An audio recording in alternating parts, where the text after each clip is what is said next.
Mi cuñado me quitó de la lista del viaje familiar porque no aportas lo suficiente, pero cuando se enteró quién había pagado todo, me llamó suplicando. Todo comenzó con una conversación que, en apariencia, no tenía ninguna intención maliciosa, pero que terminó revelando lo podrido que estaba el ego de mi cuñado y el desprecio que sentía hacia mí desde hacía años. Resulta que mi familia suele hacer un viaje anual, de esos donde se alquila una casa grande en algún lugar bonito, con piscina, asados cada noche, y se reparten las habitaciones por sorteo. Nada del otro mundo, solo una escapada familiar que se volvió tradición desde hace tiempo. La organización, como siempre, quedaba en manos de mi hermana mayor y su esposo, es decir, mi cuñado, un tipo que siempre ha tenido complejo de jefe aunque jamás ha liderado ni una puta rifa de colegio. Para él, cualquier excusa es buena para pavonearse, para actuar como si llevara sobre sus hombros el peso del mundo, cuando en realidad lo que hace es manipular a todos para quedar como el gran héroe que lo resuelve todo. Este año el destino era la finca de un conocido cerca de Santa Rosa de Cabal, un sitio con aguas termales y toda la cosa. Nada barato, claro. Desde el principio se hizo una lista de cuotas voluntarias para que cada familia pusiera lo que pudiera. Yo, que no soy ningún idiota, sabía perfectamente que esa palabra, voluntaria, era solo de adorno, porque todos terminábamos presionados a poner una suma fija. Por eso, desde febrero empecé a guardar plata de lo que iba saliendo de mis trabajos como freelance. Incluso me aguanté un par de salidas y dejé de renovar la membresía del gimnasio solo para estar listo cuando llegara el momento de poner mi parte. Lo que jamás me imaginé era que, cuando llegó la dichosa reunión de coordinación en casa de mis papás, mi cuñado saldría con una jugada tan sucia y tan de mierda como la que soltó frente a todos. La reunión iba tranquila. Mi hermana hablaba de las fechas posibles, mi mamá preguntaba si habría suficientes baños, mi papá ya soñaba con llevar su vieja parrilla portátil y yo solo escuchaba, anotando en el teléfono lo que se iba acordando.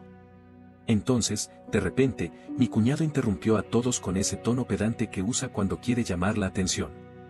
Dijo que era momento de definir quiénes iban a ir sí o sí, y quienes estaban dudosos o no aportaban lo suficiente. Todos voltearon a mirarlo sin entender. Él se acomodó en el sofá como si estuviera en un maldito trono y empezó a leer una lista en su celular. Cuando llegó a mi nombre, hizo una pausa larga y luego soltó con toda la condescendencia del mundo que dado que no habías confirmado ni tu aporte ni tu disponibilidad, asumimos que este año no vas, parce. Y la verdad, no está bien que alguien que no colabore se monte gratis al esfuerzo de los demás. Así. En seco. Frente a toda la familia. Y lo peor no fue solo lo que dijo, sino que lo hizo con esa sonrisita de mierda que usa cuando sabe que te está clavando un puñal, pero quiere quedar como el que solo dice las cosas como son. Yo me quedé en silencio, no porque no tuviera nada que decir, sino porque el impacto fue tan inesperado que me agarró sin defensas. Mi mamá balbuceó algo como ay, pero él dijo que sí iba a colaborar, y mi hermana intentó hacer una cara de sorpresa, aunque se notaba que lo sabía desde antes. Pero mi cuñado se mantuvo firme. Dijo que el grupo necesitaba organización y que no podíamos estar aceptando gente a última hora solo porque sí. En ese instante me di cuenta de algo, no era una simple decisión logística. Era una forma sutil de humillarme, de restarme valor delante de todos, de pintarme como un aprovechado cuando, en realidad, yo ya tenía todo listo para colaborar. Pero él no lo sabía, y ahí fue donde se jodió. Porque ese fue el punto de quiebre. Ese fue el momento exacto en que decidí que no me iba a quedar con los brazos cruzados. No después de haberme roto el culo trabajando para poder contribuir como todos. No después de haber ahorrado con tanto esfuerzo solo para que este imbécil me quitara el lugar como si yo fuera una carga. Esa noche no dije nada más. Me fui sin hacer escándalo, sin reclamar, sin explicar. Me fui como se van los que están a punto de hacer algo grande, algo que va a doler. Me fui con la certeza de que, si me sacaban del viaje por no aportar, entonces lo que iba a hacer era tomar todo el puto viaje para mí y dejarlos a todos mirándome desde abajo. Y así comenzó todo. La idea no fue venganza al principio, lo juro. Fue necesidad de justicia. Pero mientras más lo pensaba, más me di cuenta de que lo que necesitaba no era solo justicia, era venganza. De la buena. De la que te deja tranquilo por las noches mientras el otro se revuelca en su propio orgullo roto. Así que esa misma semana empecé a mover mis hilos. Y créanme cuando les digo que, cuando terminé con él, ni siquiera sus propios amigos lo miraban igual. Porque al final, el que no aportaba, era el que había pagado absolutamente todo. Y eso lo iba a descubrir de la forma más dolorosa posible. Actualización 1. Pasaron exactamente 3 días desde aquella reunión en casa de mis papás, y durante esas 72 horas no dejé de repasar una y otra vez la escena en mi cabeza, la cara de autosuficiencia de mi cuñado. El tono pasivo-agresivo con el que dijo que no aportaba lo suficiente. Las miradas incómodas de todos como si tuvieran miedo de contradecirlo y la maldita sensación de que me habían hecho quedar como el pobre de la familia que solo quería colarse en el paseo sin pagar. Me ardía tanto que no podía dormir bien. Comía sin ganas. Y cada vez que me llegaba una notificación al celular, deseaba que fuera alguien preguntándome si de verdad yo no había aportado o al menos dándome la oportunidad de defenderme. Pero nada. Silencio total. El tipo me había sacado del viaje y todos, por comodidad o por cobardía, se limitaron a asumir que así debía ser. Así que en lugar de quedarme masticando rabia, tomé la decisión de ejecutar un pequeño ajuste de cuentas. Y como siempre he sido meticuloso cuando se trata de planes, decidí que la venganza no sería algo impulsivo ni inmediato. No iba a ponerme a gritar ni a enviar mensajes pasivo-agresivos. Nada de eso. Lo que necesitaba era algo quirúrgico. Preciso. Algo que lo dejara tan expuesto, tan desnudo, que no pudiera reconstruir su imagen delante de la familia aunque lo intentara con todas sus putas ganas. Para lograr eso, lo primero era asegurarme de tener el control absoluto sobre todo lo relacionado con el viaje. Y para mi suerte, ya tenía una ventaja significativa. Desde hacía semanas, yo había tomado la delantera en una parte clave de la organización, aunque nadie lo supiera. Resulta que cuando se habló por primera vez del viaje, fue en un chat grupal donde mi hermana mencionó que necesitábamos a alguien que se encargara de reservar el hospedaje. Nadie se ofreció, por supuesto. Todos empezaron a mandar sugerencias vagas, links de fincas por WhatsApp, pero nadie concretaba nada. Así que una noche, sin decir mucho, contacté a un amigo mío que trabaja en una empresa de turismo. Le expliqué lo que queríamos, cuántas personas éramos, las fechas posibles y el presupuesto. Me pasó 3 opciones con precios preferenciales. Elegí la mejor, y para asegurar la reserva, hice un depósito inicial con mi tarjeta. Lo hice sin que nadie lo supiera, pensando que eventualmente lo compartiría con el grupo y recuperaríamos el dinero entre todos. Pero después de lo que pasó en la reunión, esa reserva ya no era una simple garantía. Era la llave de toda la operación. Llamé a mi contacto, le expliqué que necesitaba que todos los correos, comprobantes y documentos relacionados con la finca fueran reenviados exclusivamente a mi dirección. Y le pedí que eliminara cualquier referencia al nombre de mi cuñado o de otro familiar. A cambio, le prometí cubrir la totalidad del valor si era necesario, pero que no dijera una palabra. Me dijo que no había problema, que con gusto me apoyaría, y ahí mismo liquidé el restante del monto con mis ahorros. En resumen, la finca donde todos iban a pasar sus vacaciones ya estaba completamente paga, bajo mi nombre y con mi plata. Ninguno de ellos tenía idea. Ni sospecha. Mientras mi cuñado se pavoneaba diciendo que él estaba coordinando todo y ya tenía la logística controlada, yo ya había finiquitado todo desde la sombra, como el verdadero arquitecto de esa escapada. El siguiente paso fue aún más dulce. Mi familia es de esas que depende de un par de personas para todo lo digital. Yo soy uno de esos. Desde el diseño del itinerario, hasta la creación del grupo privado en Telegram para compartir fotos, todo pasaba por mis manos. Así que aproveché eso a mi favor. Sin levantar sospechas, creé un PDF falso que mi cuñado podía usar para mostrarse como el organizador, pero el verdadero documento, con los datos reales. Estaba guardado en una carpeta encriptada que solo yo podía acceder. En ese documento estaba mi nombre como único responsable del pago, la confirmación bancaria, la factura oficial, todo. No necesitaba decir nada aún. Solo esperar. Para cerrar esta primera fase, empecé a recopilar evidencia por si alguno decidía hacerse el ciego cuando llegara el momento. Imprimí los recibos, los correos, los estados de cuenta. Capturas de pantalla con fecha y hora. Lo guardé todo en una carpeta que titulé Cuando el cabrón me venga a suplicar, y créeme que cada vez que abría ese archivo, me sentía un poquito más en paz. Porque sabía que el castillo de cartón que mi cuñado estaba construyendo iba a desmoronarse tan pronto como se enfrentara a la verdad. Solo era cuestión de tiempo. No tenía prisa. Prefería que siguiera hablando, que siguiera inflando su imagen delante de todos. Mientras más alto volara, más fuerte sería la caída. Y lo mejor es que esa caída no iba a ser por una traición repentina o un escándalo impulsivo. Iba a ser por obra de su propia arrogancia, de su ego ciego que lo llevó a subestimarme. Yo, el que no aportaba lo suficiente, ya había pagado todo. Y cuando lo descubriera, no tendría a quien culpar, porque fue él mismo quien me empujó a tomar las riendas. Todo eso pasaba mientras él seguía haciendo listas, enviando mensajes, sintiéndose indispensable. Y yo, desde el silencio, afinaba la trampa que iba a dejarlo expuesto como el idiota pretencioso que siempre fue. Actualización 2.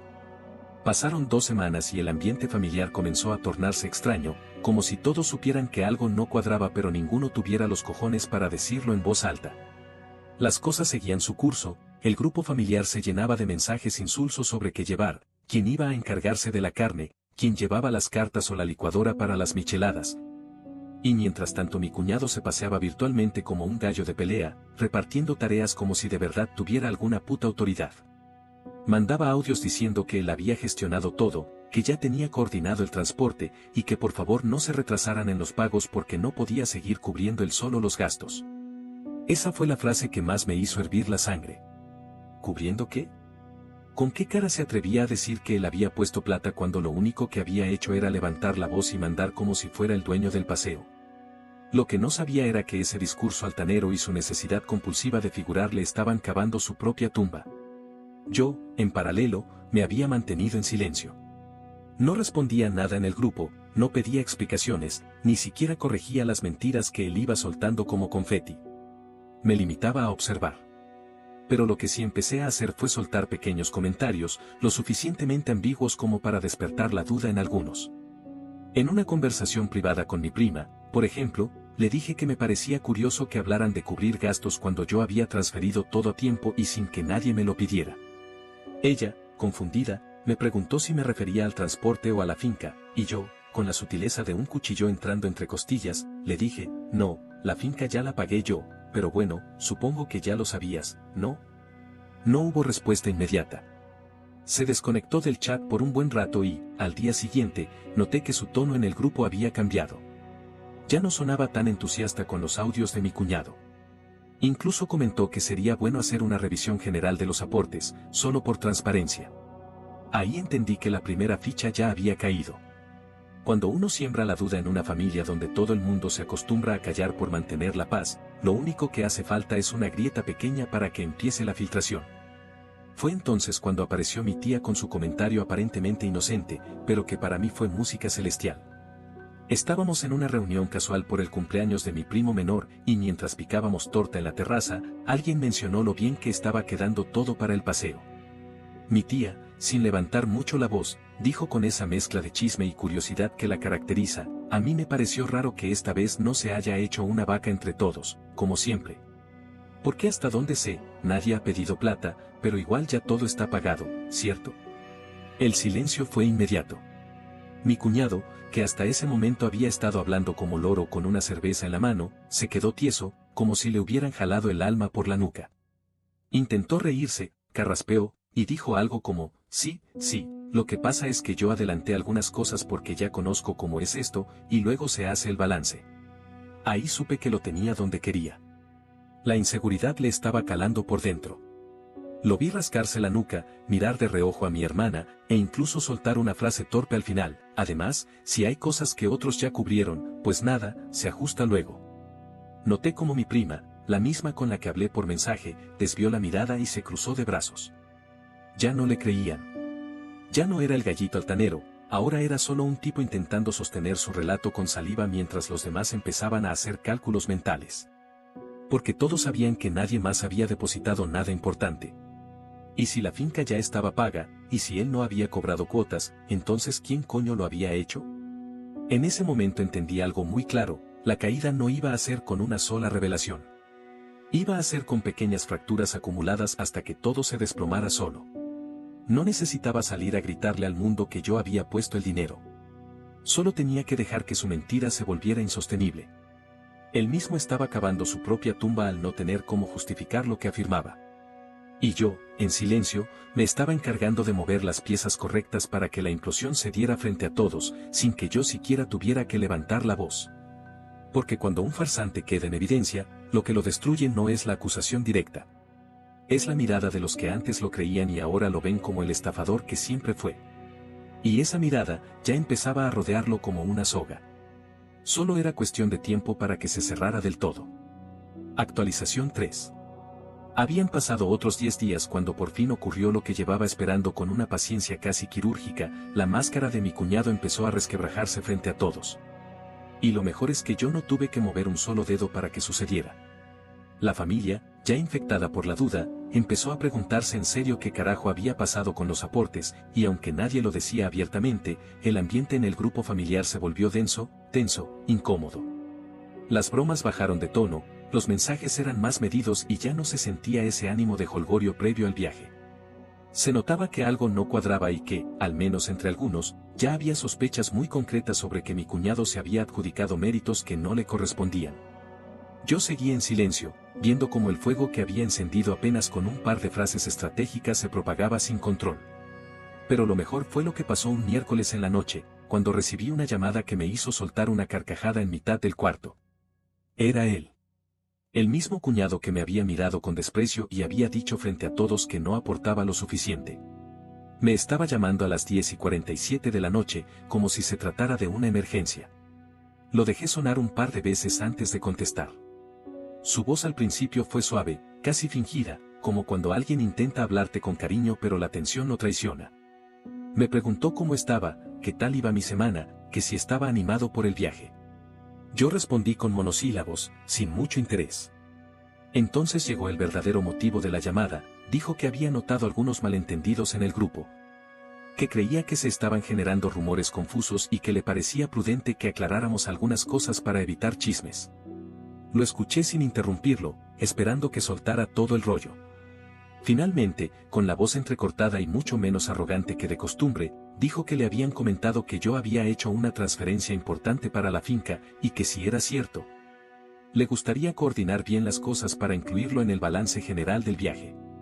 Ahí entendí que ya lo sabía.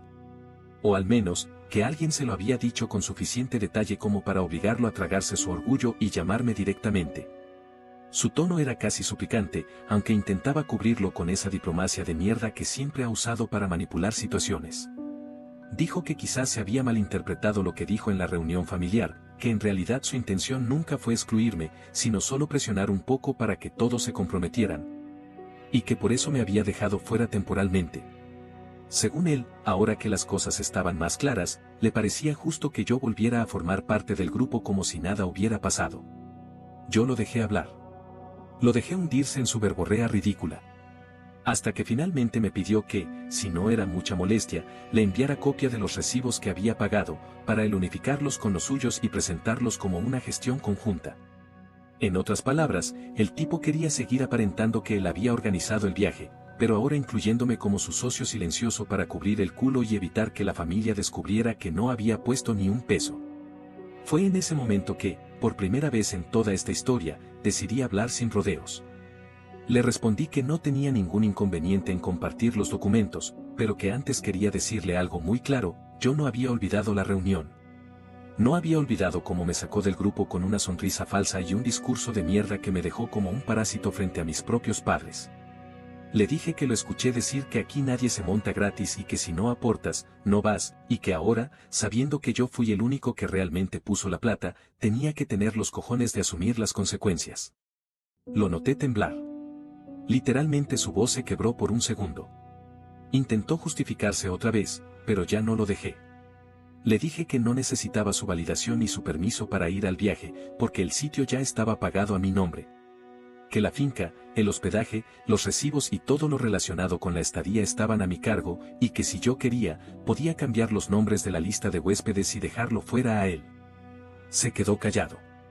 Y después de un silencio largo, me soltó lo más humillante que he escuchado de su boca. Dijo: no hagas eso, por favor. No sabía, en serio. No quería ofenderte. Solo pensé que no ibas a poner nada y me dejé llevar por el momento. Te lo juro. Casi podía ver su expresión desde el otro lado del teléfono. Ya no era el tipo seguro de sí mismo que me despreció delante de todos. Ahora era un hombre al que el miedo lo estaba carcomiendo por dentro. Terminé la llamada diciéndole que no me llamara más y que no me usara para cubrir su teatro. Le dije que si él quería unificar documentos, lo podía hacer delante de toda la familia, pero que yo no iba a mover un dedo para proteger su mentira. Colgué y me senté frente al computador. Abrí la carpeta que había titulado Cuando el cabrón me venga a suplicar y actualicé todo. Agregué la fecha, la hora exacta de la llamada, una transcripción de lo que dijo y un par de notas personales. Ya tenía todo listo para la etapa final. Él ya sabía. Y yo ya había tomado una decisión. No solo iba a dejarlo expuesto, iba a hacerlo de forma tan clara, tan aplastante, que incluso si intentaba defenderse, lo único que lograría sería quedar aún más ridículo. Porque cuando alguien se encarga de joderte con desprecio, lo mínimo que merece es que lo pongas de rodillas frente a todos. Y eso era exactamente lo que estaba a punto de hacer. Actualización 4. El día de la reunión final previa al viaje cayó en un domingo particularmente caluroso, uno de esos donde el sol no da tregua y cualquier conversación larga se vuelve una tortura. Nos encontramos en la terraza de la casa de mis papás, como era costumbre, y desde que llegué noté que la atmósfera estaba cargada, tensa. Como si todos supieran que algo iba a estallar pero nadie quisiera ser el primero en encender la mecha. Me recibieron con una cortesía forzada, las sonrisas eran apretadas, los saludos se sintieron más como protocolos sociales que como gestos sinceros. Nadie tocó el tema directamente, pero estaba claro que el murmullo del grupo había crecido durante la semana. Algunos ya sabían que había algo turbio en todo lo que había dicho mi cuñado, y los que no sabían, al menos lo intuían. Porque por más que él intentara mantener la fachada de líder organizador, su actitud había cambiado por completo, ya no hablaba con el mismo entusiasmo, evitaba mirarme de frente y se notaba nervioso. Como si cada frase fuera una cuerda floja que podía reventar en cualquier momento. Mi mamá, intentando mantener las formas, preparó jugo y unas empanadas que nadie comió con verdadera hambre. La charla empezó con cosas triviales, como qué ropa empacar, si llevaríamos juegos de mesa o quién podía prestarnos una hielera grande. Mi hermana trataba de dirigir el ritmo de la conversación, pero cada intento de estructurar algo chocaba con silencios incómodos. Entonces, en medio de esa especie de teatro familiar improvisado, mi prima soltó una bomba con cara de inocente, dijo que antes de continuar, sería bueno que alguien explicara exactamente cómo se había pagado la finca. Porque ella recordaba que no habían hecho vaca y aún no entendía bien cómo se resolvió todo. Lo dijo con ese tono de quien pregunta sin acusar, pero todos sabíamos lo que estaba haciendo. Lo mejor fue que mi tía enseguida la secundó y dijo que sí, que ella también quería saber porque hasta el momento nadie le había pedido ni un peso, y que le parecía extraño que algo tan caro estuviera saliendo de la nada. Ahí mi cuñado empezó a sudar. Literalmente se sacó un pañuelo del bolsillo y se limpió la frente mientras respondía con evasivas. Dijo que él había adelantado algunos pagos con la promesa de que después se organizarían, que todo se había hecho de forma pragmática y que no había querido molestar a nadie pidiendo plata de forma directa. Las palabras le salían a tropezones, y cada explicación que daba era más contradictoria que la anterior. Mi papá, que hasta ese momento había estado callado, le preguntó directamente si él había pagado la finca. Mi cuñado respondió que sí, bueno, en parte, pero también con el apoyo de otros, y fue ahí cuando me miró con esa mezcla de súplica y resignación, como esperando que yo lo respaldara. Que dijera algo para rescatarlo del agujero en el que él solito se había enterrado. Me mantuve en silencio durante un instante largo. Dejé que el silencio se expandiera como una ola, que todos lo sintieran, que se hiciera incómodo, necesario. Y luego, sin levantar la voz, sin dramatismo, simplemente dije que no era cierto.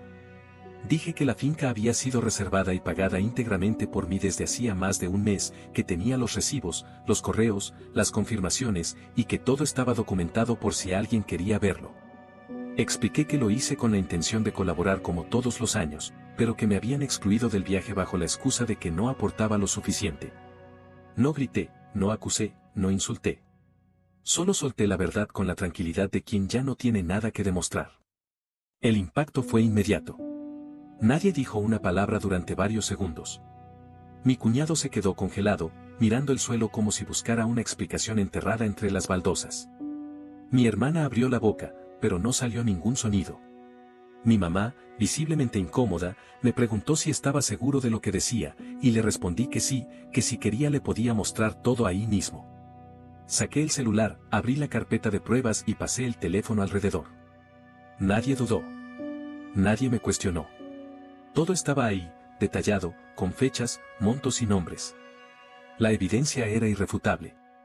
Mi cuñado intentó defenderse, balbuceó algo sobre malentendidos, sobre falta de comunicación, pero ya nadie lo escuchaba. Mi tía dijo que era una falta de respeto lo que había hecho, que como era posible que encima de que yo pagué todo, me hubieran dejado fuera como si fuera un parásito. Mi prima, la misma que había puesto la primera piedra del derrumbe, soltó un comentario durísimo, dijo que si él tenía un mínimo de decencia, debería disculparse en público y quedarse por fuera del viaje por respeto. Las palabras le pegaron como un bofetón. Mi hermana pidió que todos se calmaran, que no dramatizaran, pero ya era tarde. El daño estaba hecho. La imagen de líder, de organizador impecable, de hombre eficiente y comprometido se había desmoronado frente a todos, y lo peor era que no tenía a quien culpar más que a sí mismo. Yo me levanté de la silla, tomé mis cosas y les dije que no necesitaba que me pidieran disculpas. Que lo único que quería era que la próxima vez pensaran 2 veces antes de humillar a alguien por no aparentar lo suficiente. Dije que el viaje seguía en pie, que estaba pago, y que todos podían ir si querían, pero que él, mi cuñado, tendría que decidir si tenía la cara para aparecer como si nada después de lo que había hecho. No esperé respuesta. Me fui de la reunión con una calma que no sentía desde hacía semanas. Porque sabía que ya no había vuelta atrás. Porque su mentira había muerto ahí, en esa terraza calurosa, frente a todos. Y porque, finalmente, la humillación había cambiado de dueño. Actualización final. El viaje finalmente se realizó una semana después, y aunque todos trataron de comportarse con normalidad, el ambiente no volvió a ser el mismo. La finca estaba impecable, tal como me la había prometido mi contacto: habitaciones cómodas, piscina con agua climatizada, zona de juegos, cocina equipada, y hasta una zona de hamacas con vista a las montañas. Cada detalle había sido planeado con cuidado desde el primer día, y todos los miembros de la familia, incluso los que se habían mantenido al margen del drama, sabían perfectamente que ese viaje era posible única y exclusivamente porque yo lo había hecho posible. Las conversaciones al principio fueron incómodas, como si todos caminaran sobre vidrio, pero con el paso de las horas comenzaron a fluir mejor, y muchos, poco a poco, se acercaron a mí a agradecerme en privado por no haber cancelado nada y por haber tenido la madurez de mantener el viaje sin mayores escándalos. Lo que pocos sabían es que mantenerme en silencio no había sido un acto de madurez, sino una decisión estratégica para que la caída de mi cuñado fuera más dolorosa, más humillante, más inolvidable. Mi cuñado no apareció el primer día. De hecho, ni siquiera se dignó a contestar los mensajes del grupo. Mi hermana sí fue, pero con una actitud tan apagada que parecía otra persona. Se notaba que estaba avergonzada, que había discutido con él, y que probablemente lo había arrastrado al infierno emocional del que él mismo se había fabricado. A mí no me interesaba lo que hablaran en privado. No estaba ahí para rescatar su imagen ni para calmar culpas. Estaba ahí para disfrutar lo que había pagado y, en el fondo, para saborear la incomodidad de todos los que se habían hecho los ciegos mientras me sacaban del paseo como si fuera un parásito. Durante las primeras noches, varias conversaciones giraron en torno al tema, aunque nadie lo mencionaba directamente. Era como una nube que flotaba encima de todos, sabían que había una deuda moral, sabían que yo la estaba cobrando en silencio, y que el precio no era dinero, era exposición. Pero lo mejor vino al tercer día del viaje, cuando, sin previo aviso, mi cuñado llegó manejando con una maleta, acompañado de una cara de mierda que no podía disimular ni con gafas oscuras. Su presencia fue una mezcla de sorpresa y tensión. Nadie sabía cómo reaccionar. Algunos intentaron saludarlo con frialdad, otros directamente lo ignoraron. Yo, por supuesto, no me levanté ni lo miré cuando entró. Me limité a seguir tomando café en la terraza mientras escuchaba cómo se movía por la casa con pasos vacilantes, como si supiera que estaba invadiendo un terreno que ya no le pertenecía. Su intento de integrarse fue patético, hizo comentarios forzados, preguntó si necesitábamos algo, quiso unirse a una partida de cartas, pero nadie lo miraba igual. Su crédito social se había ido al piso y lo sabía. Ya no era el centro de nada, ya no dirigía, ya no opinaba sin consecuencias. Y eso, para alguien como él, fue la verdadera condena. La noche de la fogata fue el punto final. Todos estábamos reunidos alrededor del fuego, con unas cervezas, compartiendo historias viejas, riendo de forma más natural, cuando uno de mis primos, ese que siempre había admirado a mi cuñado por su liderazgo, le soltó, en tono burlón pero con filo: ¿y este año no trajiste tus listas de tareas ni tus audios de WhatsApp de 5 minutos? Qué raro, pensé que ibas a organizarnos hasta para cagar. Las risas fueron inmediatas, y aunque algunos intentaron disimular, se notaba que era una burla directa. Él solo se rió forzado y bajó la mirada. Lo habían despojado públicamente de su rol, y ni siquiera podía defenderse sin parecer ridículo. Ese comentario, sencillo pero devastador, marcó el final de su reinado ficticio. Ya nadie lo tomaba en serio. Su palabra no tenía peso. Y todo por querer humillarme frente a los demás. Al regresar del viaje, el grupo familiar siguió activo, pero el tono había cambiado. Ahora eran otros los que proponían ideas, otros los que tomaban la iniciativa, y mi cuñado pasó a ser un espectador más, relegado a responder con ok o con un sticker sin gracia. Nunca me pidió disculpas de frente. Nunca admitió lo que hizo, pero no hizo falta. Su humillación fue pública, lenta, y se extendió durante semanas. Y yo me aseguré de que así fuera. Porque la venganza, cuando se sirve en silencio y sin prisas, se convierte en una lección que no se olvida. No necesitaba gritar. No necesitaba venganza a gritos ni peleas absurdas. Solo necesitaba los hechos, la verdad, y su propia arrogancia destruyéndolo desde adentro. Hoy, cada vez que alguien menciona ese viaje, lo hacen con una mezcla de gratitud y vergüenza. Gratitud hacia mí, por haber salvado la experiencia sin exponer directamente a nadie. Vergüenza hacia él, por haberse aprovechado del silencio de los demás para intentar quedar como el héroe de una historia que ni siquiera entendía. Y aunque nadie lo dice en voz alta, todos lo saben, el viaje no fue una simple escapada familiar. Fue el escenario perfecto para desnudar al farsante que durante años manipuló a todos desde su trono de cartón. Y fue ahí, en ese lugar rodeado de montañas y silencio, donde lo derribé sin tocarlo. Donde le quité todo sin gritar una sola palabra. Donde entendió, finalmente, que cuando subestimas al que calla, terminas rogando que no hable. Pero cuando habla, ya es demasiado tarde. No olvides dejar tu opinión en los comentarios, dejar tu like y compartir este video.